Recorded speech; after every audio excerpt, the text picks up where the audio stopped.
Now we will learn the interactive instructions. जी interactive instructions आपको जो लफ्ज इंटरैक्टिव है वही बता रहा है कि इंटरैक्शन।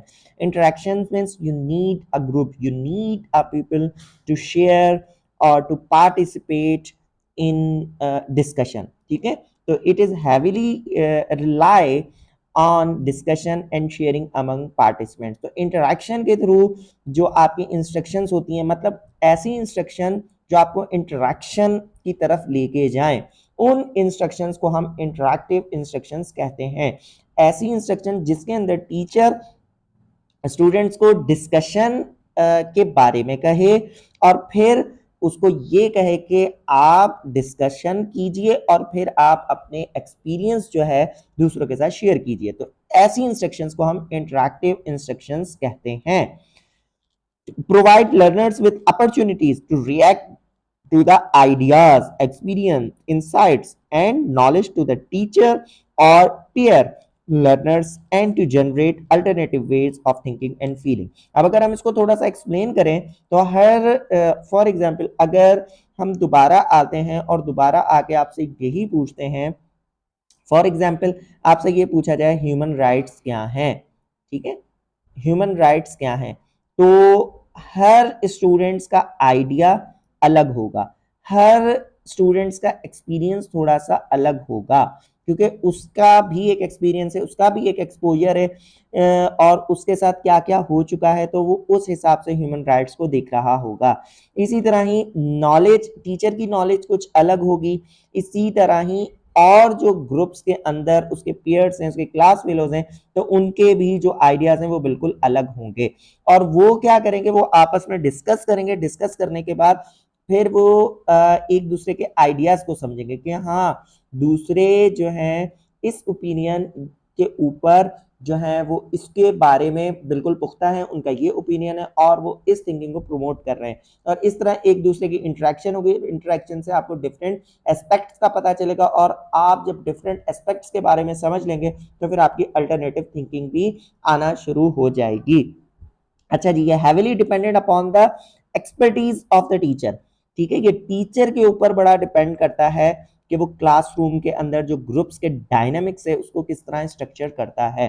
फॉर एग्जांपल क्लास आएगा हमारा 20 स्टूडेंट्स का, ठीक है, 20 स्टूडेंट्स के अंदर 5 बच्चे जो हैं वो बहुत होशियार हैं, उसके बाद जो है 5 स्टूडेंट बहुत होशियार है, 10 स्टूडेंट जो हैं वो एवरेज है, ठीक है, इसको हम कहते हैं क्लेवर, ये हैं एवरेज, और जो है 5 जो हैं वो बिल्कुल क्या है, बिलो द एवरेज है।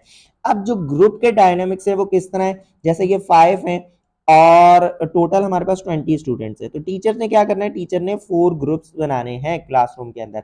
अब ईच ग्रुप जो है वो 5 मेंबर्स का होगा, पर अगर ये जो है जो क्लेवर स्टूडेंट्स है अगर यही एक ग्रुप बना ले तो इनका लाजमी तौर पे जो परफॉर्मेंस होगी वो बहुत ज़बरदस्त होगी। और इसी तरह ही अगर जो है दूसरा ग्रुप सिर्फ बिलो द एवरेज का बन जाए तो इनकी जो है परफॉर्मेंस क्या आएगी, और अगर जो है एवरेज स्टूडेंट्स के 2 ग्रुप बन जाए तो ऑब्वियसली आपको यहाँ से पता चल रहा है कि जो क्लेवर बच्चों का अगर सारे बच्चे एक ही ग्रुप में आ गए तो फिर क्या होगा, उनकी परफॉर्मेंस तो बहुत ज़बरदस्त हो जाएगी और दूसरे बच्चे कुछ सीख ही नहीं पाएंगे। तो एक टीचर को अपने स्टूडेंट्स को समझना बहुत ज़रूरी है अगर वो इंटरेक्टिव इंस्ट्रक्शंस को फॉलो कर रहा है। तो टीचर क्या करेगा, टीचर ने जो ग्रुप बनाना है उसके अंदर इस तरह होगा कि 1 क्लेवर होगा, ठीक है, हर ग्रुप के अंदर एक एक क्लेवर चला जाएगा।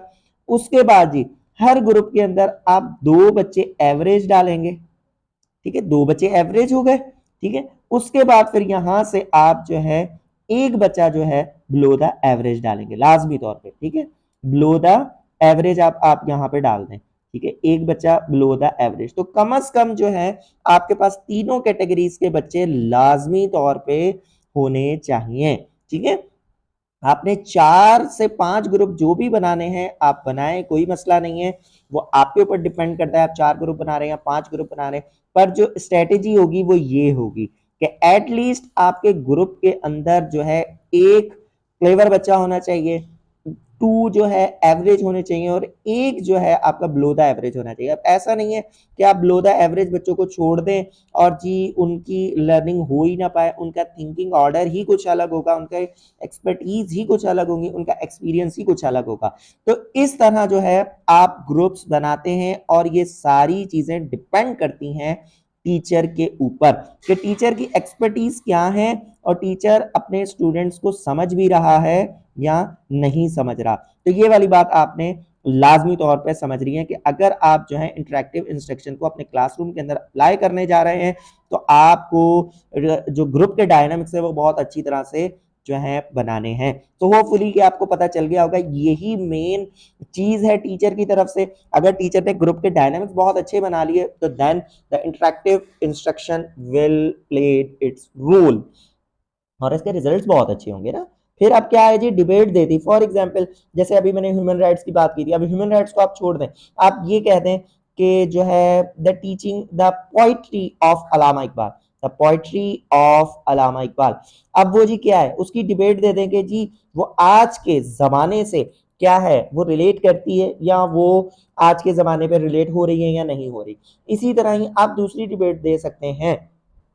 फॉर एग्जाम्पल आप दूसरी डिबेट जो है स्टूडेंट्स को दे दें कि जो है सच, ठीक है, सच जो है वो आपको फायदा देता है या नहीं देता। ठीक है, अब ये डिबेट होगी, एक इसका सपोर्टर हो जाएगा और एक इसका जो है वो अपोनेंट हो जाएगा। तो अब जब ये दोनों डिबेट करेंगे इसके बारे में तो बहुत सारी डिस्कशन जनरेट होंगी और एक दूसरे को एक दूसरे के ओपिनियंस के बारे में पता चलेगा। आपको पता होगा क्लासरूम के अंदर अक्सर जो है एक सवाल दिया जाता है कि विच life is better, village life और सिटी लाइफ। और फिर स्टूडेंट्स क्या करते हैं, डिबेट शुरू हो जाती है कि जी नहीं, विलेज लाइफ के अंदर ये फैसिलिटीज हैं, सिटी लाइफ के अंदर ये फैसिलिटीज हैं। तो इस तरह की जब डिबेट्स होती है ना तो बहुत सारी स्टूडेंट्स को जो है सीखने का मौका मिलता है।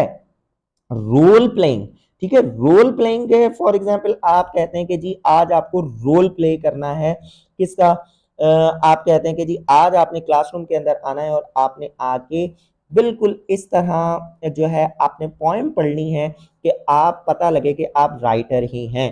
तो इसी तरह ही फिर जो है फॉर एग्जांपल अगर एक लेसन है 6th क्लास के अंदर है, अब फ्रेंड्स इन ट्रबल, ठीक है, friends in trouble, friends in trouble English का एक लेसन है, आप टीचर्स हैं आपको पता होगा, फ्रेंड्स इन ट्रबल, ठीक है, friends in trouble 8th class के अंदर लेसन है इंग्लिश का।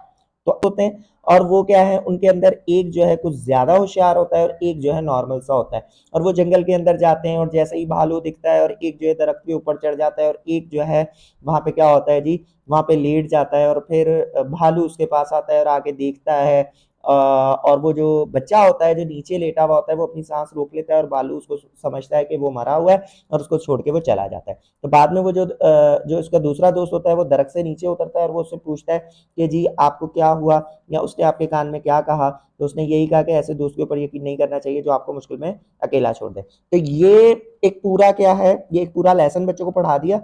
पढ़ाने के बाद अब आप क्लासरूम के अंदर बहुत सारे बच्चे होंगे, उनको आप क्या करें, रोल प्लेइंग के ऊपर देते हैं कि आपने क्या करना है, रोल प्ले करना है। बन जाए एक बच्चा एक फ्रेंड बन जाए, दूसरा बच्चा दूसरा बन जाए, उसके बाद एक भालू बन जाए और वहां पे बाकी सारे ऑडियंस बन जाए और वहां पे जो है बच्चों को अंडरस्टैंड करवाया जाए कि किसकी क्या गलती है और किसकी क्या गलती है। तो इस तरह रोल प्लेइंग से भी आप बहुत सारी चीजें सीख सकते हैं। पैनल्स आप बना दें कि फॉर एग्जाम्पल आप जो है एक ही यही जो हमने रोल प्लेइंग की है ना, रोल प्लेइंग के ऊपर आप जो है डिफरेंट टीचर्स को बुलाएं और डिफरेंट टीचर्स को बुला के यहाँ पे बिठा लें।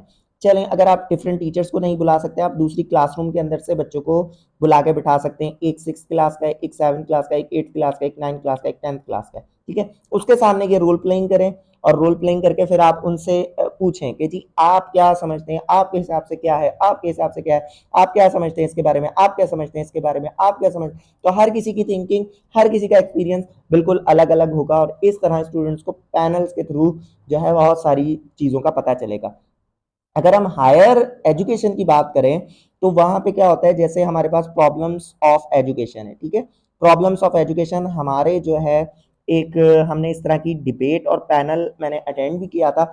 वहाँ पे अक्सर क्या होता है, एक टॉपिक होता है प्रॉब्लम्स ऑफ एजुकेशन, और वहाँ पे डिफरेंट जो है एक्सपर्ट्स बैठे हुए होते हैं और वहाँ पे वो एक ही चीज़ को डिफरेंट एंगल से डिस्कस कर रहे होते हैं। तो यही चीज़ अगर आप स्टूडेंट्स के अंदर डालेंगे तो ये क्या हो जाएंगी, इंटरेक्टिव इंस्ट्रक्शंस हो जाएंगी। इसी तरह problem solving, discussion, cooperative learning भी जी बड़ा जबरदस्त किस्म का हमारे पास टॉपिक है। अगला हमारे पास मेन टॉपिक भी है जिसके अंदर हम इसको बहुत अच्छे तरीके से स्टडी करेंगे। हम क्या कहते हैं, ग्रुप्स के अंदर स्टडी कर रहे होते हैं।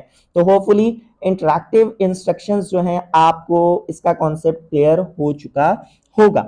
अच्छा जी, अब हमारे पास क्या है कि फॉर एग्जांपल अब हम एक थोड़ी सी और एक्सप्लेनेशन दे लेते हैं जिससे आपका और कॉन्सेप्ट क्लियर हो जाए। Student will learn about historical events by creating and analysing interactive maps and engaging in role playing activities. ठीक है, अब हम इस ये है हमारी इंटरैक्टिव इंस्ट्रक्शन की एक और एग्जांपल्स है। इंटरैक्टिव मैप्स आपने बना लिए, students create maps of historical events of Pakistani independence. ठीक है, अब आप क्या कर रहे हैं, अलग अलग जो है पाकिस्तान की जो जर्नी है इंडिपेंडेंस की तरफ, तो वो अलग अलग है। अब आप वहां पे क्या कर रहे हैं, वहां पे मैप्स बना रहे हैं डिफरेंट हिस्टोरिकल इवेंट्स। जी क्या हुआ था, जी लखनऊ पैक्ट आया था, उसके बाद जी नेहरू रिपोर्ट आई थी, फिर जी कैबिनेट मिशन आया था, इलाहाबाद का जो है वो जो है खिताब हुआ था, पाकिस्तान रेजोल्यूशन आई थी। तो इस तरह जो है ना आप क्या कर रहे हैं, आप हिस्टोरिकल इवेंट्स के क्या बना रहे हैं, मैप बना रहे हैं कि कौन कौन सी बैटल्स हुई थी, कहाँ कहाँ जंगें लगी थी, कहाँ कहाँ लड़ाइयाँ हुई थी।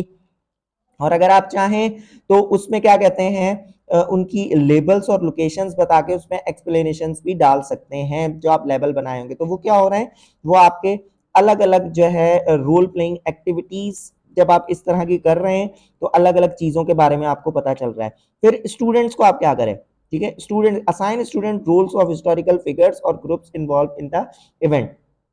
फॉर एग्जाम्पल जी, आपको राउंड टेबल कॉन्फ्रेंस का पता होगा ना, राउंड टेबल कॉन्फ्रेंसेज हुई थी, 3 राउंड टेबल कॉन्फ्रेंसेज हुई थी। तो उसके अंदर जो है अलग अलग जो है लोग हैं, तो हिस्टोरिकल फिगर्स और ग्रुप्स जो हैं उनको असाइन किया जाए कि आपने जो है बेटा, फॉर एग्जाम्पल आप समझे राउंड टेबल कॉन्फ्रेंस है, पूरी राउंड टेबल कॉन्फ्रेंस बनी हुई है, बीच में जो है एक उसका प्रेसिडेंट है, आपने जी प्रेसिडेंट का रोल अदा करना है।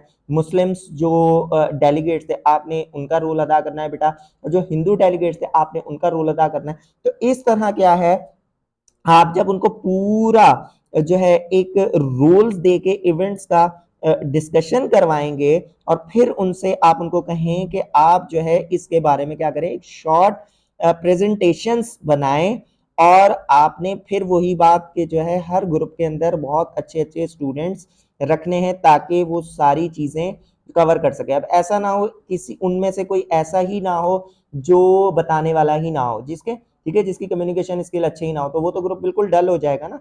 तो वहां पे आपने स्टूडेंट्स की एबिलिटीज के हिसाब से जो है उनको रोल असाइन करना है। जब उनको रोल असाइन हो जाएगा फिर आप क्या करेंगे, आप उनको यही कहेंगे कि sharing their understanding and prospective with others. अब आपकी जो अंडरस्टैंडिंग बनी है इस इवेंट के ऊपर से वो आप दूसरों को बताएं।